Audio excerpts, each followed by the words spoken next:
ચલો બધાને જય Shri Krishna. Chapter number 7 account part 1 ની અંદર ચાલી રહ્યું છે ભાગીદારી પેઢીનું વિસર્જન. અને આ ચેપ્ટર ની અંદર આજે લેક્ચર નંબર 4 લેક્ચર 3 ની અંદર મેં તમને 4 આપનો નમૂનાની ગણાવી દીધી અને ત્યાં પૂર્ણ કરેલ હતું. 4 આપનો આપણે ગણી વિસર્જન એટલે આપનો આપણે નમૂનાની આપનો ચાલી રહી છે. એમાં આજે આપણે પાંચમા ટોપિક થી આગળ વધીએ છીએ. ક્રમ કદાચ આડા હશે પણ તમારે આવી જશે બધી આપનો કે બાકી નહીં રાખવું. પાંચમા ક્રમ ઉપર છે જોગવાઈઓના ખાતા બંધ થાય. હવે જોગવાઈના ખાતા બંધ થાય એટલે જોગવાઈઓના નામ આપણે લખીએ. યાદ છે બધાને? જોગવાઈ કોને કહેવાય? તો કે જેમ કે ઘાલખા બનામત છે, પછી દેવાદાર ખાતા બનામત છે, પછી ઘસારા ભંડોળ છે. આ ઘસારા ભંડોળ ને ઘસારા ફંડ પણ કહેવાય. નામ લખાઈ થતી રહેજો કે પીડીએફ ફાઇલ મોકલાઈ ગઈ છે એમાં છે આ લખેલા હશે. જોગવાઈના ખાતા બંધ થાય. ઘાલખા બનામત, દેવાદાર પરવટા બનામત, ઘસારા ભંડોળ. હવે નોંધ લખવી હોય તો તમારે લખી શકાય નહીં કે જોગવાઈ હોય ને એના માત્ર ખાતા જ બંધ થાય. જોગવાઈ કદી ચૂકવાય નહીં અને જોગવાઈ કદી ભાગીદાર વચ્ચે વેચાય નહીં. જો વેચાતી હોય ને જોગવાઈ તો મને પ્રવેશ નિવૃત્તિ અને પુનર્ગઠનના ચેપ્ટરમાં એક દાખલો મને એવો ગોતી બતાડજો કે මේ દાખલામાં જોગવાઈઓ ભાગીદાર વચ્ચે વેચી. અનામતની વાત નથી કરતો, જોગવાઈની વાત કરી રહ્યો છું. જોગવાઈ, અનામત, ભંડોળ આ બધું ઊભું થઈ નફામાંથી છે. પણ જોગવાઈઓ જે ધંધા બહારની બાહ્ય પરિબળ સાથે સંકળાયેલી વસ્તુ છે. એટલે જોગવાઈ જે છે એના માત્ર ને માત્ર ખાતા બંધ થાય. એક સમયે નફામાંથી ઊભી થઈ ગઈ, પાછી એને નફામાં ભેળવવી પડશે તમારે. હવે પેઢી બંધ થઈ રહી છે, પેઢીનું વિસર્જન થઈ ગયું છે, તો જોગવાઈના ખાતા છે એ તમારે બંધ કરવા પડશે. બંધ કરીને ક્યાં લઈ જાવ? ઘરે લઈ જાવ તો કે ના, માલ મિલકત નિકાલ ખાતે લઈ જાવ. બીજું ક્યાં? વિસર્જન વખતે સ્પેશિયલી ખાતું બનાવો છો, માલ મિલકત નિકાલ ખાતું. તો જોગવાઈ જે છે એનું ખાતું બંધ કરી અને માલ મિલકત નિકાલ ખાતે તમારે લઈ જવાનું છે. સમજાય છે બાબા? તો ફરીથી હું રિપીટ કરું છું. નોંધ લખવી હોય તો તમે લખી લેજો. જો આવું લખાય નોંધમાં, જોગવાઈ કદી ચૂકવાય નહીં અને જોગવાઈ કદી વહેંચાય. ચૂકવાય પણ નહીં અને વહેંચાય પણ નહીં. આવું યાદ રાખી શકાય. દેવું નથી એટલે ચૂકવાય નહીં અને એકત્રિત અનામત નથી એટલે ભાગીદાર વચ્ચે વેચાય નહીં. તો કોળવું શું? તો માત્ર ને માત્ર એના ખાતા બંધ થાય. જોગવાઈની બાકી છે 11મા ધોરણનો પ્રશ્ન છે. જોગવાઈ ખંડ ભંડોળ અને અનામતની બાકી હંમેશા જમા હોય છે. જોગવાઈ ખંડ ભંડોળ અને અનામતની બાકી હંમેશા જમા હોય છે. જમા બાકી વાળા ખાતા બંધ કરવા છે તો પોતે શું થાય? ઉધાર થાય. નામ ન બોલીએ. જે તે જોગવાઈ ખાતે ઉધાર બંધ કરીને ક્યાં લઈ જાવ? માલ મિલકત નિકાલ ખાતે. તે માલ મિલકત નિકાલ ખાતે જમા. ફરીથી રિપીટ કરું. જોગવાઈઓ ખાતે ઉધાર, જે તે જોગવાઈ ખાતે ઉધાર, તે માલ મિલકત નિકાલ ખાતે જમા. ક્લિયર? સમજાય છે બાપ? એટલે આ નામ લખાયેલા છે. ઘાલખા બનામત ખાતે ઉધાર કરો, દેવાદાર પરવટા બનામત ખાતે ઉધાર કરો, ઘસારા ભંડોળ ખાતે ઉધાર કરો, તે માલ મિલકત નિકાલ ખાતે જમા કરો. બરાબર છે? સૌથી વધારે આપણા શબ્દ છે આ યાદ રાખજો, ઘસારા ભંડોળ. એનું બીજું નામ છે ઘસારા ફંડ. ક્લિયર? ચલો નેક્સ્ટ ટોપિક. છઠ્ઠો ટોપિક, ભાગીદારની નોંધ ચૂકવાઈ. ભાગીદારી પેઢીના વિસર્જન વખતે કેટલા અને કયા કયા ખાતા ખોલે? આપણે આ ચર્ચા થઈ ગઈ છે. 4 ખાતા ખોલવામાં આવે છે. સૌથી પહેલું ખાતું માલ મિલકત નિકાલ ખાતું. સેકન્ડ, ભાગીદારોના લોન ખાતા. નેક્સ્ટ, ભાગીદારોના મૂડી અને ચાલુ ખાતા. નેક્સ્ટ, રોકડ દેય ખાતું. 4 ખાતા ખોલવામાં આવે છે. સમજાય છે બરાબર? તો પ્રશ્ન એ છે કે ભાગીદારની જ્યારે લોન ચૂકવાય તો ભાગીદારની લોન જે છે એ સ્પેશિયલી ખાતું ખોલવામાં આવે છે. તો એની એની બાકી તમારે લોન ખાતામાં લઈ જવી પડે. એટલે આ ભાગીદારની લોન છે આંતરિક દેવું છે. એનો ક્રમ ત્રીજો છે ચૂકવણીનો ક્રમ. સૌપ્રથમ વિસર્જન ખર્ચ ચૂકવાય, મિલકતોની વેચણી થાય, એમાંથી જે પૈસા મળે એમાં સૌથી પહેલા શું ચૂકવાય? વિસર્જન ખર્ચ ચૂકવાય. ત્યારબાદ ગ્રાહક પક્ષ પર અને દેવા ચૂકવાય. ત્યારબાદ ત્રીજા ક્રમ ઉપર ભાગીદારની લોન ચૂકવાય. ચોથા ક્રમ ઉપર ભાગીદારોના મૂડી અને ચાલુ ખાતાની રકમ પરત થાય. અને પાંચમા ક્રમ ઉપર આ બધી ચૂકવણી કરતા તેમ છતાં રકમ વધે તો એને નફા નુકસાનના પ્રમાણમાં ભાગીદારો વચ્ચે આ મિલકતોનો વધારો કહેવાય. માલ મિલકત નિકાલ ખાતાનો નફો કહેવાય. એને વેચી આપવામાં આવે છે. આ ભણ્યા આપણે સામાન્ય વિસર્જનની સામાન્ય પ્રક્રિયા, મિલકતોની ઉપજની વહેંચણી. મુદ્દા નંબર 6 હતો અને પ્રશ્ન આખો પ્રશ્નમાં 6 મુદ્દા હતા. વિસર્જનની કાનૂની જોગવાઈઓ, કાનૂની અને અન્ય જોગવાઈઓ એવો પ્રશ્ન હતો. તો ભાગીદારની લોન ખાતું માલ મિલકત નિકાલ ખાતે લઈ જવાનું નથી, કારણ કે ગ્રાહક દેવું નથી. એ ધંધાની આંતરિક જવાબદારી છે. એટલે એ ડાયરેક્ટલી ચૂકવણી થાય તો એની રોમન 1 એક જ આમનોંધ હશે. આ આગલા ટોપિકમાં પણ તમારે રોમન 1 એક જ આમનોંધ હતી. અહીં રોમન 1 એક જ આમનોંધ છે. ભાગીદારની લોન ચૂકવાય. જો ભાગીદારની લોન લીધેલી છે તો પેઢીમાં કે દેવું હોય, દેવાની બાકી કેવી હોય? જમાઓ.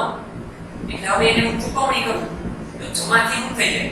ઉધાર. ભાગીદાર પૈસા લેનાર બને એટલે લેનાર ખાતે ઉધાર. એટલે ભાગીદારની લોન ખાતે ઉધાર કરશું. ભાગીદારની લોન ખાતે ઉધાર અને ધંધામાંથી રોકડ બેંક જાય તો જમા કરશું. રોકડ અથવા તો બેંક ખાતે જમા. આમાં કઈ રસ્તામાં માલ મિલકત નિકાલ શબ્દ આવશે નહીં. માલ મિલકત નિકાલ ખાતું શબ્દ એટલે નથી આવતો કારણ કે જ્યારે વિસર્જનના હિસાબો તૈયાર થાય ત્યારે સ્પેશિયલી ભાગીદારનું લોન ખાતું તૈયાર કરવું પડે છે. આંતરિક દેવું છે એટલે એને બંધ કરીને માલ મિલકત નિકાલ ખાતે લઈ જવાની જરૂર નથી. એક જ આમ. એટલે આ બધી આમનોંધો એ વિષયમાં મોટા ભાગે માલ મિલકત નિકાલ શબ્દ આવશે. એટલે ગોખીન ન રાખતા. અમુક આમનોંધો એવી હશે કે એ તમારે વિચારવી પડશે. એમાં માલ મિલકત નિકાલ શબ્દ આવતો જ નહીં. પણ પરીક્ષામાં પાછું ઉપર હેડિંગમાં લખ્યું છે કે નીચેના વ્યવહારોની ભાગીદારી પેઢીના વિસર્જન વખતે થતી આમનોંધ લખો. એટલે વિસર્જન શબ્દ મગજમાં આવે ને એટલે તરત જ ઘોડી માલ મિલકત નિકાલ ખાતું શબ્દ લખવા જાય. આને ગોખણ પટ્ટીવાળું જ્ઞાન કહેવાય. આ ગોખવાની વસ્તુ નથી, આને સમજવાની વસ્તુ છે. એટલે તો થિયરી ભણાવું છું તમને. 7મા નંબરનો ટોપિક, નેક્સ્ટ ટોપિક, ભાગીદારની પત્નીની લોન ચૂકવાય. યો રોમન 1 રોમન 2 બે આમનોંધ થાય બીકોઝ ભાગીદારની પત્નીની લોન ગ્રાહક પક્ષ પરતના દેવાની સાથે જ ચૂકવવામાં આવે છે. ગ્રાહક દેવાની પહેલાય નહીં, ગ્રાહક દેવાની પછી નહીં. એનો ચૂકવણીનો ક્રમ બીજો છે. સૌપ્રથમ વિસર્જન ખર્ચ ચૂકવાય, ત્યાર પછી ગ્રાહક પક્ષ પરતના દેવા ચૂકવાય. એ ગ્રાહક દેવું છે પત્ની લોન. ભાગીદારની પત્નીની લોન ચૂકવાય એ તમારા ધંધાનું ગ્રાહક દેવું છે તો દેવાના પહેલા ખાતા બંધ થાય અને પછી ચૂકવણી થાય. તમને મેં 4 પોઈન્ટ ભણેલા હતા. 4 પોઈન્ટમાંથી ત્રીજો પોઈન્ટ જો હવે રાખો, બધા હવે રાખો. ત્રીજો મુદ્દો વ્યવહાર નંબર 3 એનું ટાઇટલ વાંચો બધે. દેવાનું ખાતું બંધ થાય અને દેવાની ચૂકવણી થાય. એ જ આપણો દાને રાખો. આ અલગથી લેવાની જરૂર જ નથી, પણ આપણે લીધું છે. અલગથી લીધું લેવાનું કારણ એ છે કે આ તમારે પત્નીની લોન જે છે એ એક સ્પેશિયલ મુદ્દો છે. એટલે કોઈ ભૂલી ન જાવ ને એટલા માટે આપણે અલગથી લીધો છે. બાકી આ લેવાની જરૂર જ નથી. ત્રીજો મુદ્દો છે ને એ તમારો આવડા મુદ્દો છે 7મો, અને તમારો ચોથો મુદ્દો છે એ 8મો મુદ્દો છે. ત્રીજો એ 7મો, ચોથો એ 8મો. જોઈ જોઈ ભાગીદારની પત્ની લોન એ ધંધા માટે દેવું છે. ગ્રાહક દેવું ખાતું બંધ થાય પહેલા પછી ચૂકવણી થાય. બોલો આમના દેવાનું ખાતું બંધ થાય એની ચૂકવણી થાય. જે તે દેવા ખાતે ઉધાર એના ઇનામ લખવાનું. ભાગીદારની પત્નીની લોન ખાતે ઉધાર, તે માલ મિલકત નિકાલ ખાતે જમા. ભાગીદારની પત્નીની લોન ખાતે ઉધાર, તે માલ મિલકત નિકાલ ખાતે જમા.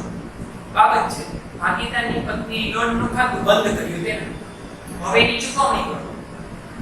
હવે તમે એની શું કરશો? ચૂકવણી કરશો. ચૂકવો પૈસા તો પેઢીને ખર્ચ ભોગવવો પડે.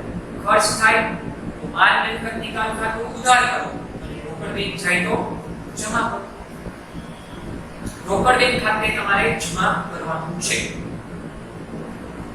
સમજાય છે બાપુ? આ ત્રીજા ક્રમની આમ નોંધ એ જ આવવું છે. હવે જો ચોથો ભાગીદારની પત્નીની લોન ભાગીદાર ચૂકવવાનું સ્વીકારે.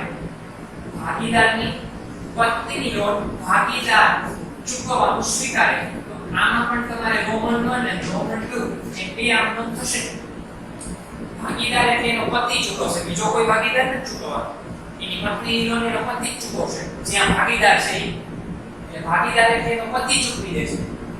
એટલે આ મુદ્દો છે એ કોના જેવો છે?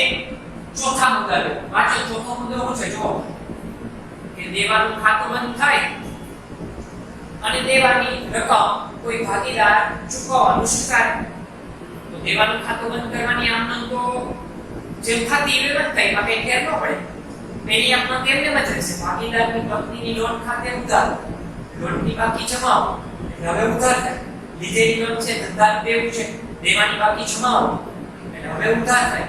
ભાગીદારની પત્નીની લોન ખાતે ઉધાર, તે માલ મિલકત નિકાલ ખાતે જમા. હવે પત્નીની લોન ભાગીદાર પેઢી વતી ચૂકવી આપશે. કોણ કોની વતી ચૂકવી આપશે? કઈ નથી દઉં છું. ભાગીદાર જે છે એ પેઢી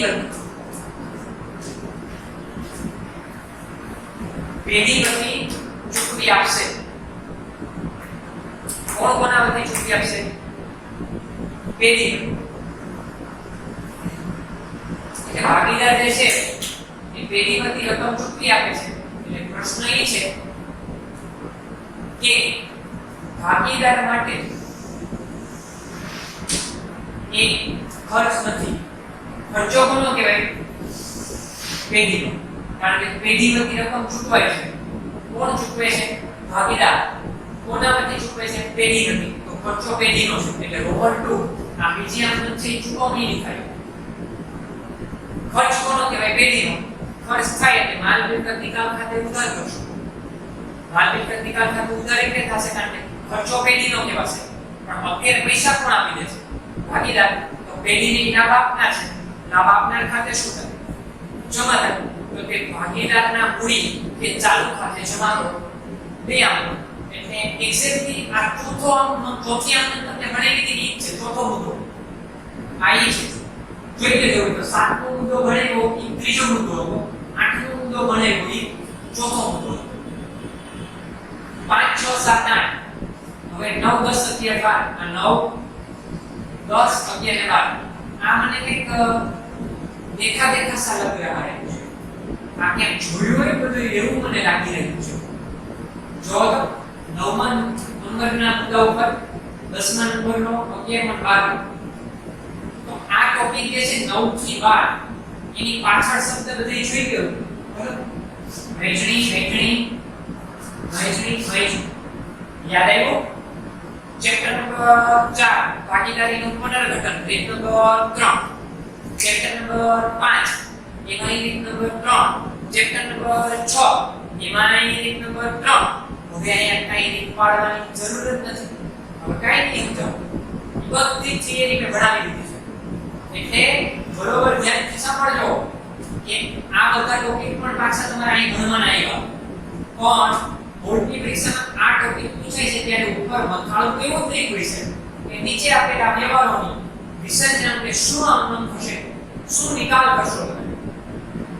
એટલે વિસર્જન શબ્દ આવડે એટલે થોડી બધી માલ મિલકત નિકાલ ખાતે એવો શબ્દ લખવા જાય. પણ જો આ પેલો નવમો ટોપિક જો નફા નુકસાન ખાતાની ઉધાર બાકી જેને એકત્રિત ખોટ કહેવાય એની વહેંચણી કરવી છે. વહેંચણી એટલે કોની વચ્ચે વહેંચો? ભાગીદાર વચ્ચે. પુનર્ગઠન થાય ત્યારે જૂના ભાગીદાર વચ્ચે જૂના પ્રમાણમાં વહેંચતા. અત્યારે તમારે એવું કઈ છે અત્યારે તમારે શું કરવાનું છે? જે પ્રમાણ આપ્યું એ પ્રમાણમાં વહેંચી દેવાનું. નો આપ્યું વિસર્જન થાય છે વેચવાનું. અહીં કઈ નવું જૂનું પ્રમાણ કે લાભનું ત્યાં એવું કઈ આવે જ નહીં. અહીં તો વિસર્જન પેઢી બંધ થઈ ગઈ છે. એટલે નફા નુકસાન ખાતું ઉધાર બાકી એક બીજું નામ છે એકત્રિત ખોટ, એટલે બોર્ડમાં નામ જ પૂછશે એકત્રિત ખોટ અંગેની વહેંચણી નામનું જણાવો. તો તમે શું લખશો? તો નન્નું ખાતાની આ ઉધાર બાકી કહેવાય. એ આ એકત્રિત ખોટ એટલે ઉધાર બાકી કહેવાય. નન્નું ખાતાની એ આપણને ભાન હોવું જોઈએ. સમજાય છે? તો નફા નુકસાન ખાતાની ઉધાર બાકી એટલે એકત્રિત ખોટ. હવે આને વેચીશ ભાગીદારી. ખોટ વેચું તો ભાગીદારની મૂડીમાં ઘટાડો. ઘટાડો કરતા વ્યવહાર પૈસા ભાગીદારના મૂડી ખાતે ઉધાર બાજુ લખાય. આ તો આવડવી જ જોઈએ. આમ બોલો ભાગીદારના મૂડી ઓબ્લિક ચાલુ ખાતે ઉધાર, તે નફા નુકસાન ખાતે જમા. ઉધાર છે તો હવે જમા થાય, ખાતું બંધ થાય ને એટલા માટે. નફા નુકસાન ખાતાની ઉધાર બાકી ભાગીદારો વચ્ચે વેચી દેના. બાબત છે અત્યારની બોલતો નથી, બાબત છે કે ગોખવાની ચીજ નથી, એમને આવડી જશે ને. નફા નુકસાન ખાતાની જમા બાકી એકત્રિત નફાની એકત્રિત નફો જમા બાકીની વહેંચણી કરી. હવે નફા નુકસાન ખાતાની જમા બાકી એમ નહીં પૂછે બોલવાળા. બોલવાળા તમને આ શબ્દ પૂછે એકત્રિત નફો, એકત્રિત નફાની વહેંચણીની આમનો કરો. પણ આપણને ખબર જ ન હોય કે એકત્રિત નફો એટલે શું. એટલે નન્નું ખાતાની જમા બાકી. નફા નુકસાન ખાતાની કઈ બાકી? જમા બાકી. તો આ બોલ્યો એમથી બુદ્ધિ એમ નથી. મેં આ સેપરેટ મેં ભાગલા પાડી દીધા છે. તમને ખબર પડી કે મેં આ નફા નુકસાન ખાતાની જમા બાકી અનામતની સાથે રાખી દીધી અને નન્નું ખાતાની ઉધાર બાકી મેચુરિટી ખર્ચ સાથે રાખી દીધી. આમાં મેં જુદું જુદું બનાવ્યું. જુદું કરવાનું કારણ એ છે કે આ બે અગત્યના ટોપિક છે તમારે. તો નન્નું ખાતાની જમા બાકી એકત્રિત નફો વેચાય. વેચાય એટલે ભાગીદારને મળે એટલે મૂડીમાં વધારો થાય. મૂડીમાં વધારો કરતા વ્યવહાર પૈસા મૂડી ખાતે જમા થાય. તો નફા નુકસાન ખાતું જમા છે તો એ પોતે નફા નુકસાન ખાતું પોતે ઉધાર. એટલે નફા નુકસાન ખાતે ઉધાર તે ભાગીદારના મૂડીઓની ચાલુ ખાતે જમા. બાબત છે નન્નું ખાતાની જમા બાકી ભાગીદારો વચ્ચે વેચી દે.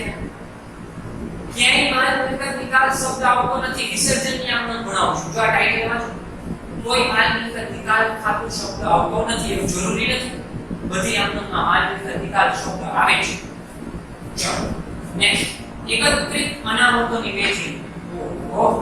એકત્રિત અનામતોની વહેંચણી નફાનો ભાગ છે.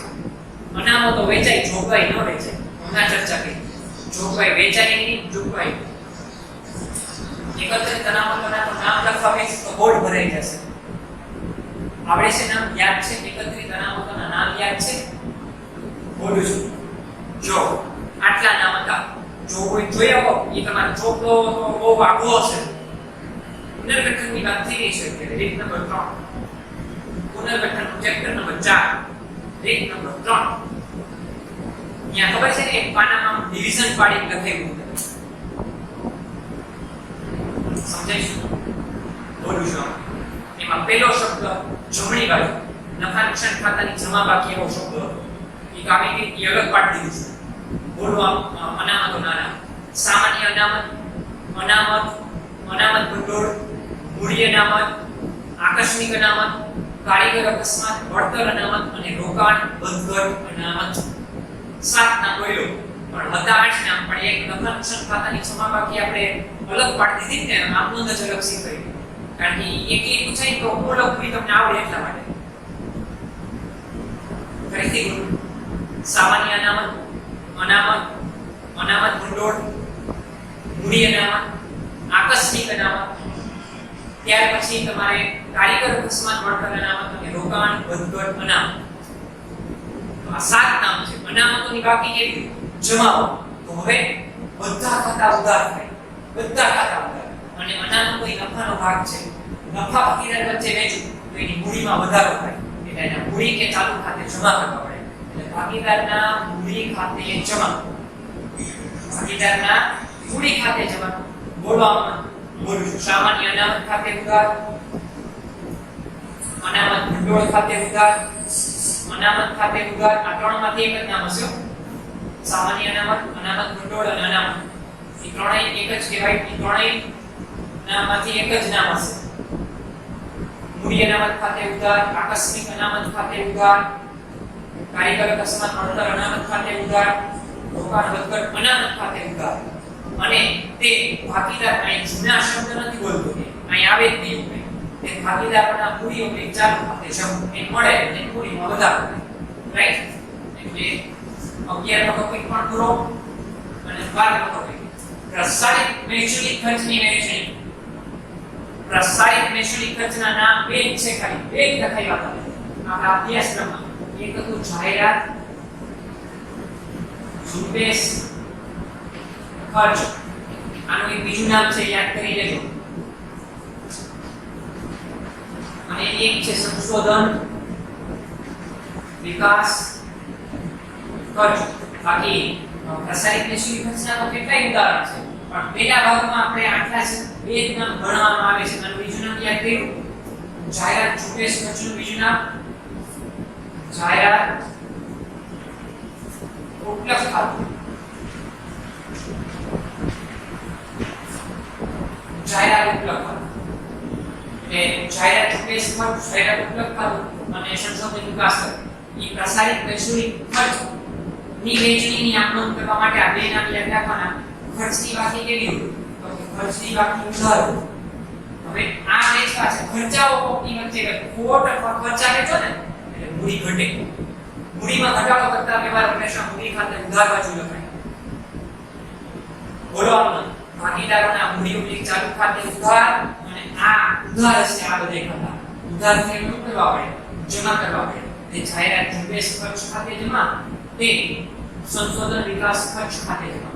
લ્યો પાછું તમને થોડું રિવિઝન પણ થઈ ગયું ત્રીજા ચેપ્ટરનું. ત્રીજામાં બધું ગણાયું બરાબર. એક વખત આખો ટોપિક જોઈ લે તમે 5 થી 12 જેટલી આમને ભણાવો ને મહેરબાની કરીને દરરોજનું કાર્ય દરરોજ કરવાનું છે. આ નહીં કરો એટલે આખા ચેપ્ટરમાં એવું જ લાગશે સાહેબ કંઈ ભણે સાહેબને ભણાવતા જ નથી આવડતું એવું લાગશે. સમજાય છે બાબુ? જોઈ લે બરાબર.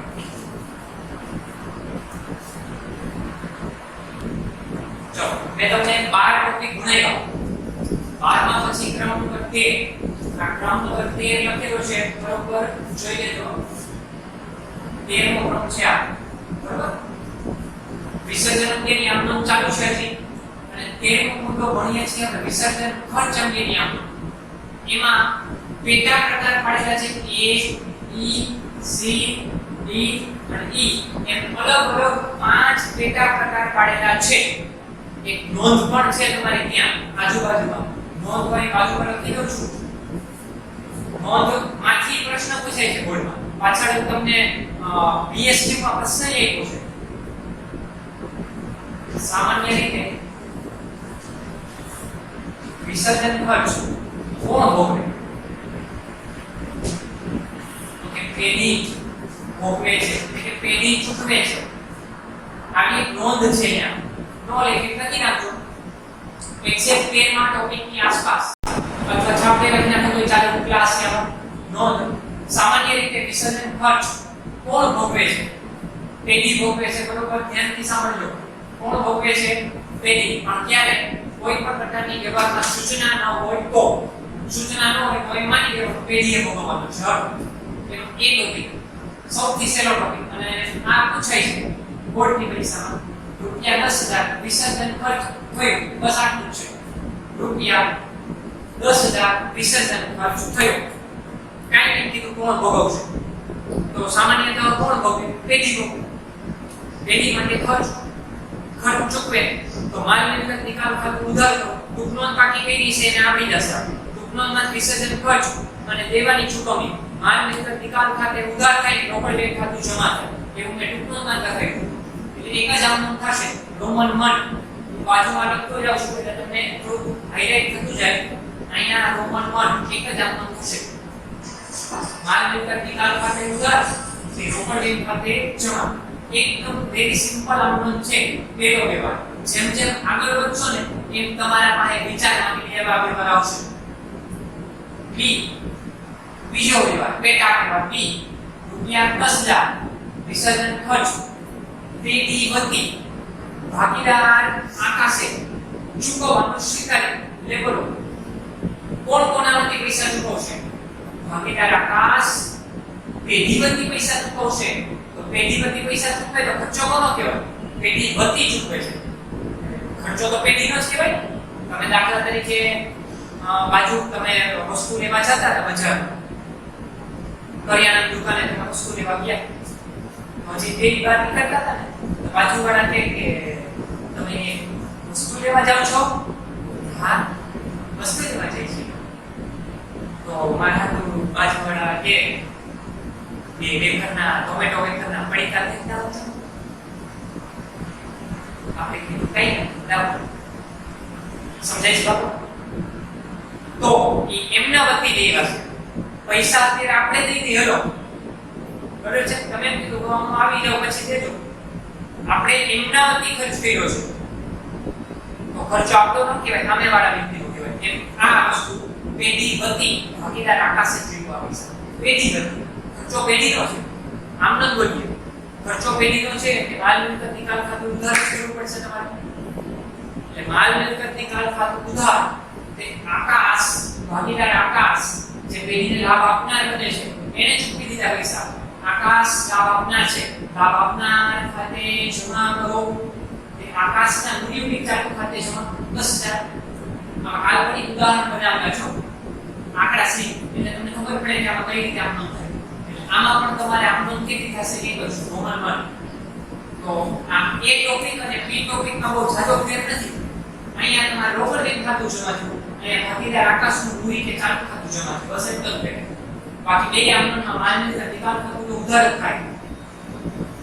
હવે જોજો સી ટોપિક, રૂપિયા 5,000 વિસર્જન ખર્ચ ચૂકવવાની જવાબદારી ભાગીદાર ઘરતીએ સ્વીકારી છે.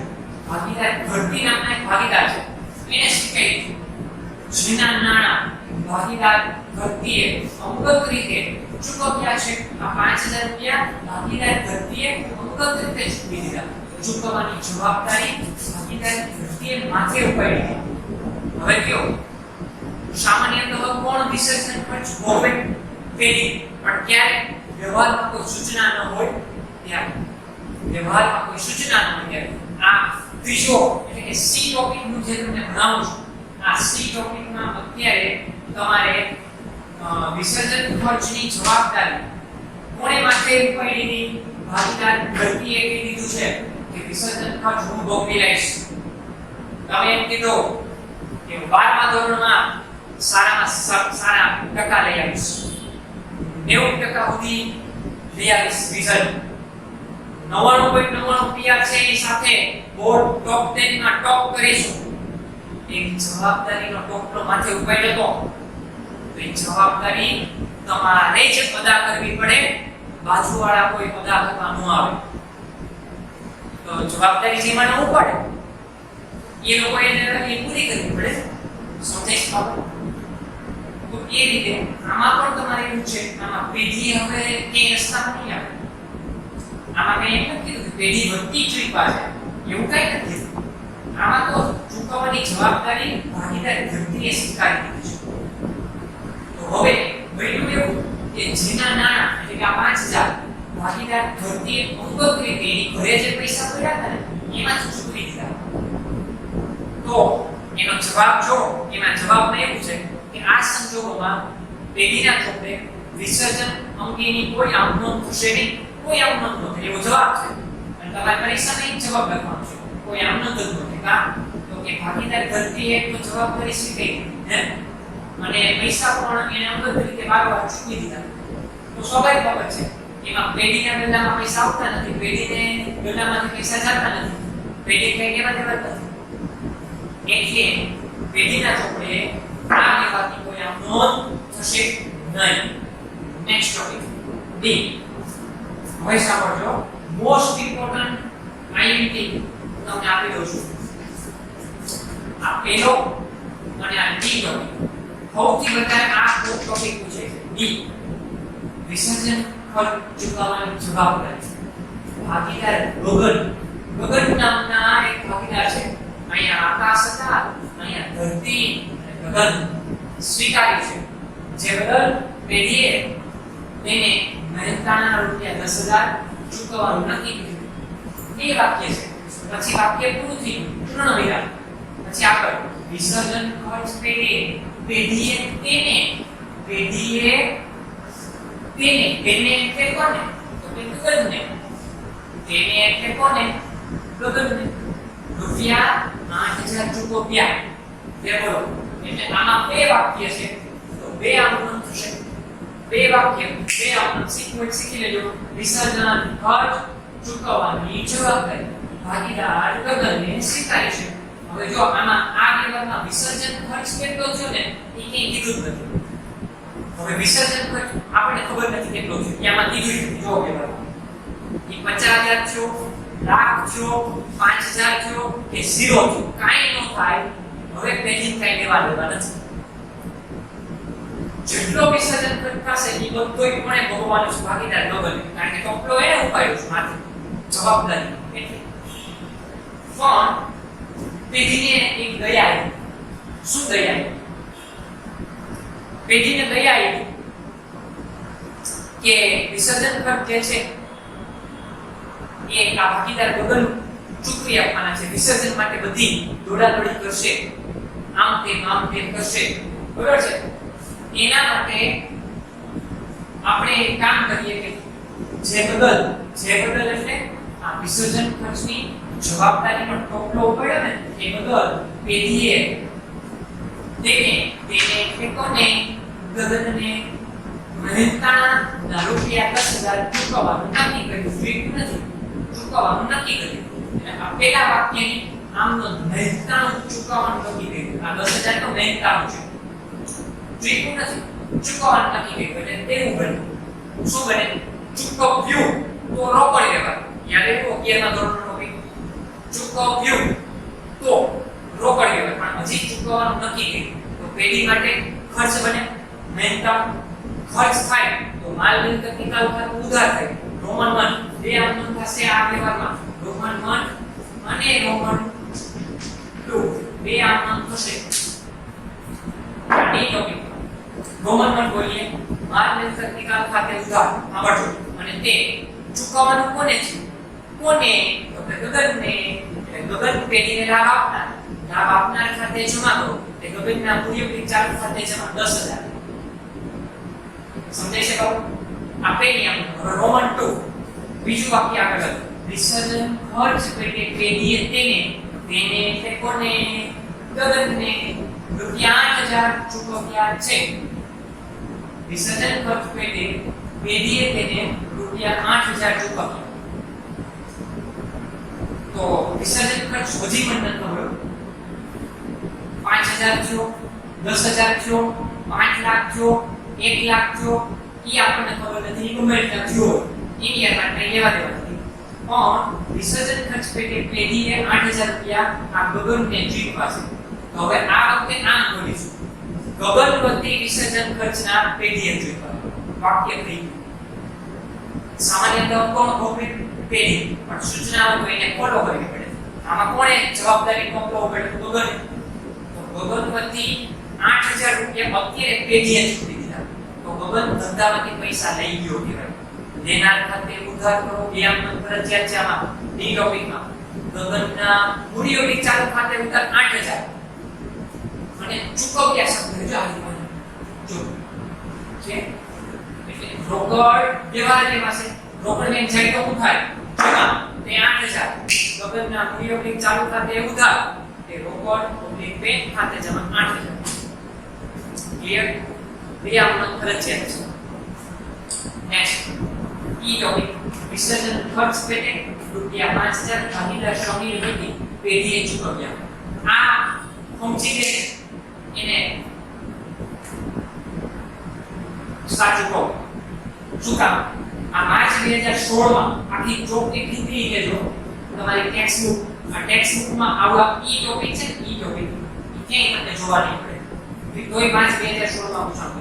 વિસર્જન ખર્ચ પેટે રૂપિયા 5000 ભાગીદાર સમીર વતી મને ચૂકવ્યા, પેઢીએ ચૂકવ્યા. આટલા વાક્ય ઉપરથી તમારે નક્કી કરવાનું છે. શું નક્કી કરવાનું છે? કે વિસર્જન ખર્ચની જવાબદારી કોની હશે? આ વાક્ય વારંવાર વાંચો તો જ ખબર પડશે. વિસર્જન ખર્ચ પેટે રૂપિયા 5000 ભાગીદાર સમીર વતી. વિસર્જન ખર્ચ કેટલો છે એ નથી ખબર આપણને, પણ વિસર્જન ખર્ચ પેટે એટલે કેટલા છે આપણને ખબર. 5000 અત્યારે ભાગીદાર સમીર વતી પેઢીએ ચૂકવી દીધા. તો પેઢીએ ચૂકવા છે સમીર વતી, તો એનો મતલબ એ કે સમીર વતી ચૂકવા છે એટલે આ વિસર્જન ખર્ચની જવાબદારી ભાગીદાર સમીરે સ્વીકારી છે. તો જ સમીર વતી પેઢી ચૂકવે. સમીર વતી ચૂકવા છે એટલે સમીરે જ વિસર્જનની જવાબદારી સ્વીકારી લેશે. તો સમીર વતી પૈસા ચૂકવા, તો સમીર પૈસા લેનાર. લેનાર ખાતે ઉધાર, સમીરના મૂડી ઓબ્લિક ચાલુ ખાતે ઉધાર 5000 અને તે સંસ્થામાંથી રોકડ ઓબ્લિક બેંક જાય, રોકડ બેંક ખાતે જમા. ક્યાંય માલમત્તા નિકાલ શબ્દ ન આવે કારણ કે પેઢીએ વિસર્જન ખર્ચ પૂરો આવવાનો તો નથી. ક્યાં વ્યવહારમાં ઈ ટોપિકમાં કોણ ભોગવશે? ભાગીદાર ભોગવશે. એટલા આ વાક્ય છે તેના ઉપરથી નક્કી કરવાનું છે. તો આજે આમનું બોલ્યો ને એ કઈ નવીન આમનું નથી. હવે હું તમને પાછો સમજાવી દઉં. આ ડી ટોપિક, ડી ટોપિકનો બીજો ટોપિક જો બીજી આમનું રોમન 2, ડી ની રોમન 2 ભાગીદાર ગગનના મૂડી ચાલુ ખાતે ઉધાર, તે રોકડ બેંક ખાતે જમા. આ જો એક વાક્ય વિસર્જન ખર્ચ પેટે પેઢીએ તેને એટલે કોને? ગગનને રૂપિયા 8000 ચૂકવ્યા. અને આ એક છે વિસર્જન ખર્ચ પેટે રૂપિયા 5000 ભાગીદાર સમીર વતી પેઢીએ ચૂકવ્યા. એટલે ટૂંકમાં આમાંથી છેલ્લું વાક્ય નોખું પાડીને અલગ બનાવ્યું છે. આ વ્યવહારમાંથી પાછળનું જે વાક્ય છે એ નોખું પાડીને એક વ્યવહાર બનાવ્યો. એટલે તમારે આ ડી ટોપિકમાં જે બીજી આમનું થાય ને એ આમનું રિપીટ કરવાની છે. એક જ આમાં બેંક કારણે આમનું ઘરે લીધો તો આ ડી ટોપિક થઈ જાય. ક્લિયર? લ્યો આ વિસર્જન ખર્ચના બધા topic A B C D અને E પેટા પ્રકાર 13 અહીં સુધી આપણે રાખશું. 13મો ટોપિક પૂરો કરાવું છું. આવતા લેક્ચરમાં 5મા લેક્ચરમાં આપણે 14, 15 અને 16 એ આમનો તરફ જશું. બધાને જય શ્રી કૃષ્ણ.